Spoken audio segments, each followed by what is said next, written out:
মুসলমানদের স্বার্থ সুরক্ষিত রাখার জন্য কেন আমাকে রাজনৈতিক দল খুলতে হলো? দমবন্ধকর পরিস্থিতি থেকে মুক্ত। একই জায়গায় আছি, 80 থেকে 100টা সিট পাবে। আপনাকে পোকা বলেছে, কি বিধানসভা যাবেন এবার? একটা টাকা এধার ওধার হবে না, মানুষের ডেভেলপমেন্টে কাজে লাগানো হবে।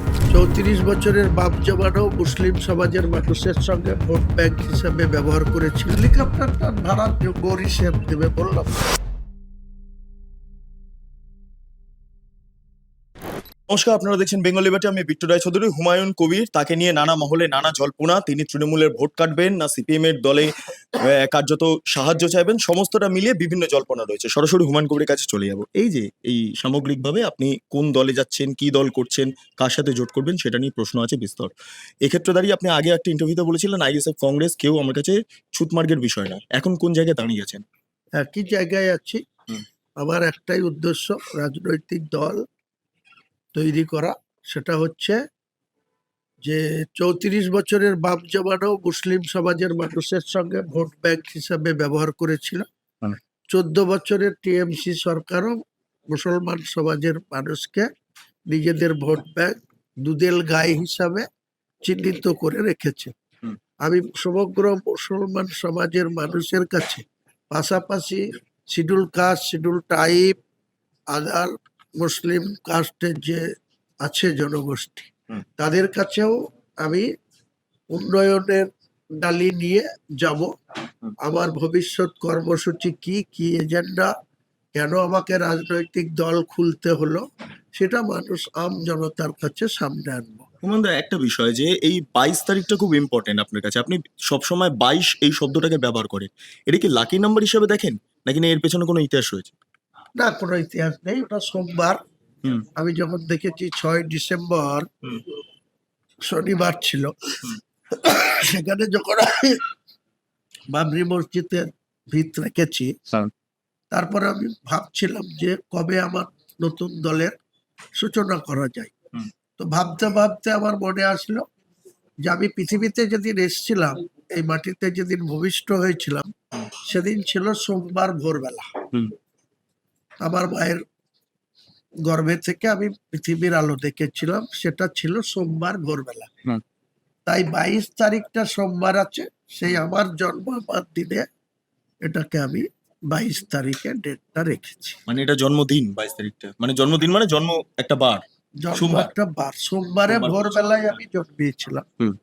তো সেই সোমবারটা বেলা 12টার দিকে আমি একটা সাধারণ মানুষের সামনে, সাধারণ মানুষের পার্টি হিসাবে মানুষের কাছে আমার বক্তব্য তুলে ধরবো।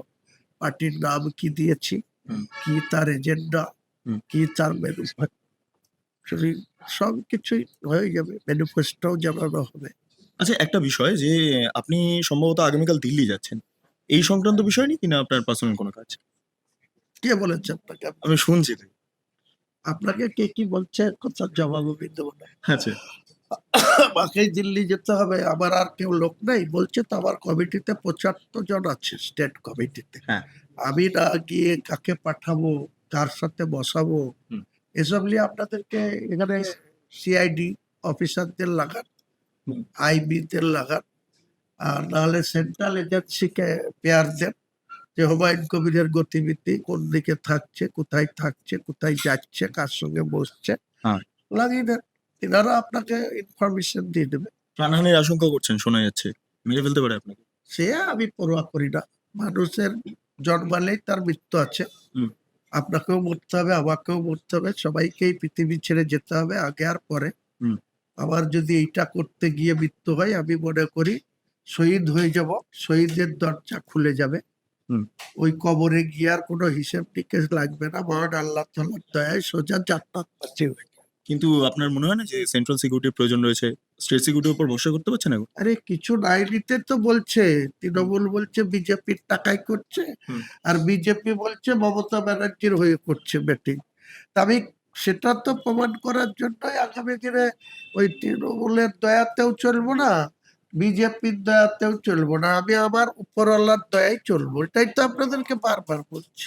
আইএস এর অভ্যন্তরে একটা জল্পনা চলছে, হুমায়ুন কবির যার সিদ্ধান্ত নিয়েছেন খুব ভালো, এবং হুমায়ুন কবির আমাদের সঙ্গে যুক্ত যদি হয় এবং এর সাথে যদি মিল থাকে তাহলে মমতা বন্দ্যোপাধ্যায়ের ভোট ভয়ঙ্করভাবে 30টা আসনের প্রভাব পড়বে এবং আপনার এলাকার মধ্যে প্রায় 10টা থেকে 15খানা আসনের প্রভাব পড়বে। কি বলছেন? ঠিক বলছেন? ওনারা কি বলেছেন সেটা ওনাদের, আমি তো ওনাদের মুখের কথাটা আমার মুখ দিয়ে বলতে চাই না। হুম। আমার নিজের ধারণা, আগামী দিনে আমার যে নতুন দল, তাতে যদি বিএনপি তো পাচ্ছি, আইএসএফ যদি থাকে, হ্যাঁ। মার্ক্সবাদী কমিউনিস্ট পার্টি যদি আমার সঙ্গে জুড়ে, হুম। মুর্শিদাবাদের কংগ্রেস আর মালদার কংগ্রেস যদি আমার সাথে জোড়ে, হুম।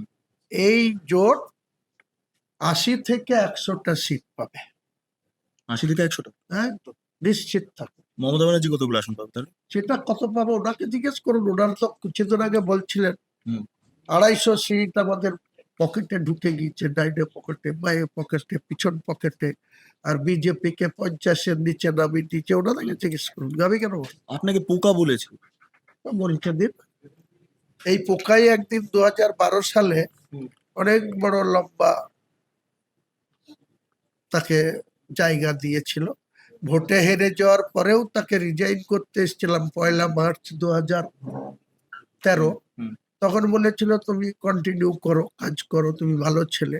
হুম। কখনো কখনো বহরমপুরে গিয়ে বলে স্ট্রং ম্যান, কখনো আবার বলে বেশি কথা বললে প্লাস্টার লাগিয়ে দেবো। এসব তো উনি গার্জেন বলতেই পারেন।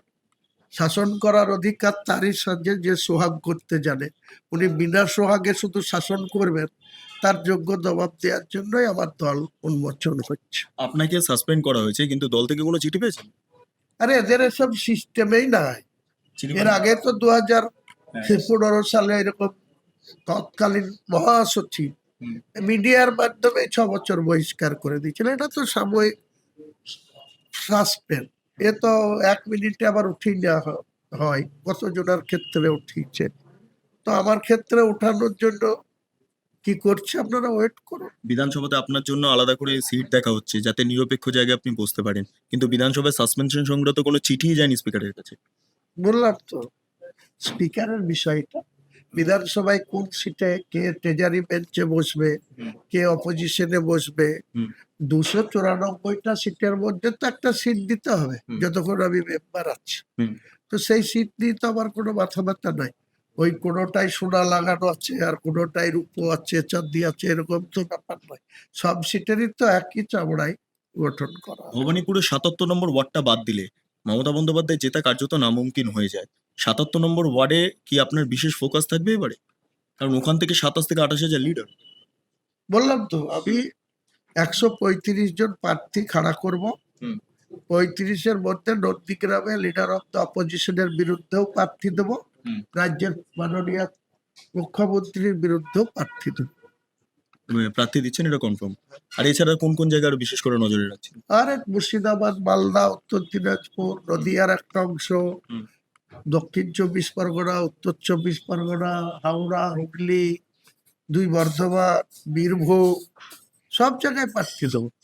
মুর্শিদাবাদে যে মসজিদ তৈরি হচ্ছে সেখানে আমার প্রতিনিধি আজকে গিয়েছিল, যে অনেক কিছু কভার করেছে, কিন্তু সেখানে সাধারণ মানুষ বলছেন হুমায়ুন কবিরের পক্ষেই ভোট যাবে, মমতা বন্দ্যোপাধ্যায় ভুল বুঝেছেন। এটা কি কেবলমাত্র মুর্শিদাবাদের চরিত্র নাকি না সামগ্রিক রাজ্যের চরিত্র এরকম? সেটা আপনারা সার্ভে করুন। হুম। গোটা রাজ্যের ভাঙড়ের মানুষও আজকে আমাকে বলছে হুম। আপনার সঙ্গে আছি।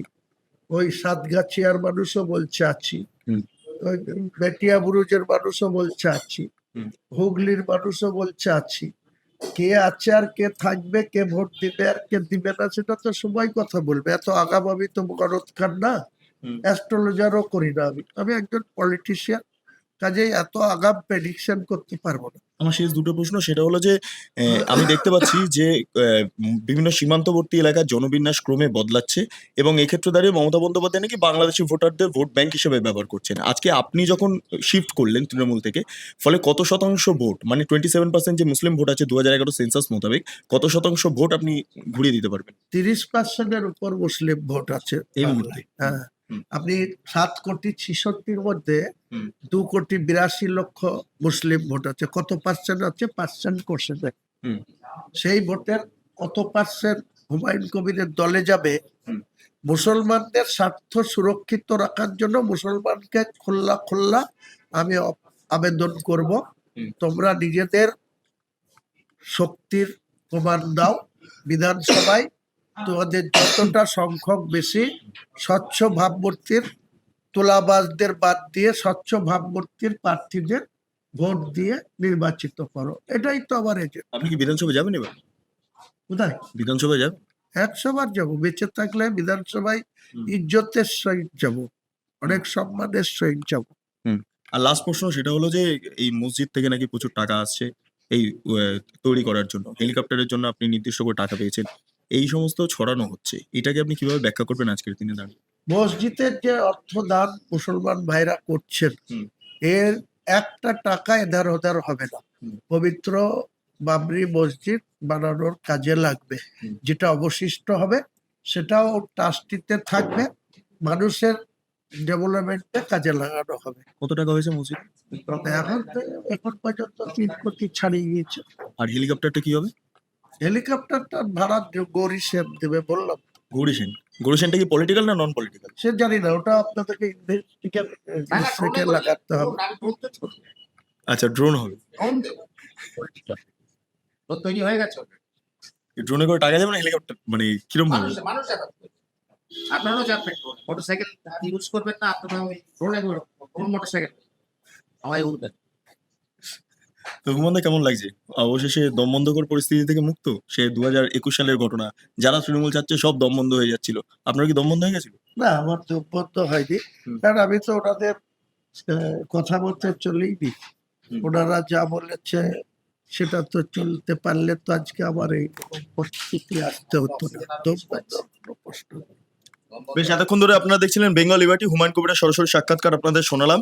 চ্যানেলটি ভালো লাগলে লাইক করুন, সাবস্ক্রাইব করুন, শেয়ার করুন, বেল আইকন ক্লিক করুন www.bengalliberty.com।